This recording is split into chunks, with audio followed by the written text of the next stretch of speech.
Mon nom est Eloï Gaume, je suis illustrateur, auteur de livres pour enfants, dessinateur et graphiste. Je dessine beaucoup dans des carnets, j'en ai plusieurs qui me servent pour différents projets de livres ou pour des notes en tout genre. C'est comme ça que me viennent les idées en recherchant, en dessinant. Les dessins que je présente au vecteur sont des récits du quotidien en bande dessinée qui restent plus confidentiels. Ils n'ont pas été beaucoup montrés. Ce sont des récits attentifs aux détails microscopiques, aux lieux, aux gens de mon entourage ou à des gens, des personnes croisées.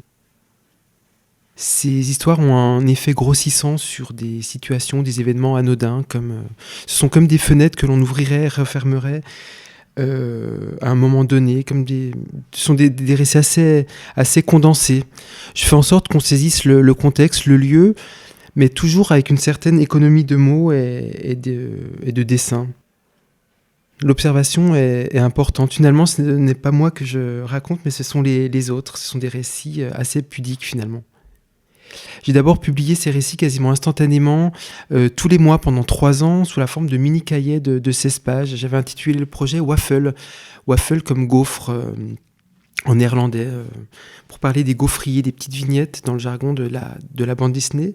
Après, c'est devenu la collection Waffle que j'éditais avec les éditions Les Détails. La conception était plus soignée, avec une carte géographique qui en faisait la jaquette. Avant ça, certaines planches ont été publiées dans l'Éprouvette 3 de l'association, puis dans la revue Lapin. La rencontre avec Joren Gerner a été importante dans la parution de ces planches à l'association.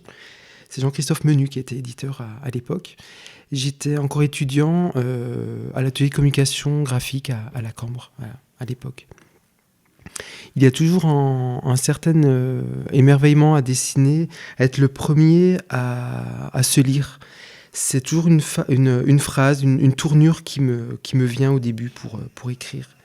Au fur et à mesure des années, j'ai rendu ces récits plus simples, avec moins de choses abordées dans chaque récit. Il y a comme une volonté de cadrage, d'axes plus serrés. J'ai commencé il y a 18 ans et je continue à dessiner. Les préoccupations à 20, 22 ans étaient différentes. Si on devait décrire une planche, il s'agit de récits courts d'une page où dessin et écriture s'entremêlent. On peut parler de bande dessinée, il y a des dialogues, des bribes de conversation, les personnages sont assez concis, les décors aussi, sauf quand je me focalise sur un lieu où là je serai plus bavard. À l'opposé, mes pages peuvent être recouvertes de phylactères quand, par exemple, c'est une conversation téléphonique qui m'intéresse. Ce que j'ai proposé au vecteur était de m'atteler à toute cette matière en vue d'un livre, d'un roman graphique, d'une bande dessinée. Cela consistait donc à faire un grand tri dans mes carnets, à rassembler, à retirer, ce qui a permis de me recentrer sur mes carnets, pas loin de 600 pages. Il y a une exposition de 50 pages tirées des derniers carnets.